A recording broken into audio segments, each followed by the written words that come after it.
Tidakkah menarik jika kita perhatikan kehidupan orang yang selalu menghindar dari tantangan dan tidak mau menghadapi situasi yang sulit? Sikap orang yang selalu lari dari masalah seringkali justru mendatangkan masalah yang lebih besar. Coba lihat kehidupan orang yang takut bekerja keras dan selalu mengambil langkah aman. Orang seperti ini mungkin pada periode tertentu akan bisa menghindari masalah dan kompleksitas.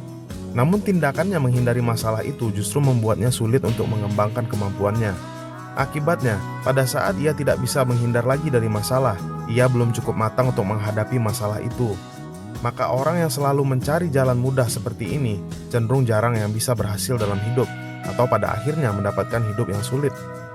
Layaknya ketika kita berolahraga, semakin berat beban yang kita angkat atau semakin panjang trek jogging yang kita lalui, maka tubuh kita akan menyesuaikan diri dan menjadi semakin kuat akibat latihan yang kita lakukan. Sejalan dengan itu, semakin banyak masalah dan tantangan yang kita hadapi dalam hidup, maka kapasitas dan kompetensi kita akan semakin terbangun. Akibatnya, pada saat kita harus menghadapi tantangan-tantangan lain, kita sudah memiliki kekuatan yang cukup besar untuk bisa melewati tantangan itu dengan mulus. Bisa dibilang, hidup kita menjadi lebih mudah karena kita sudah terbiasa bertahan dalam situasi sulit. Inilah paradoks yang sering kita temui dalam kehidupan. Orang yang mengejar hidup mudah justru sering mendapatkan hidup yang sulit karena dirinya tidak berkembang. Sementara orang yang mau bekerja keras dan menghadapi tantangan justru sering mendapat hidup yang mudah karena kemampuannya terus berkembang.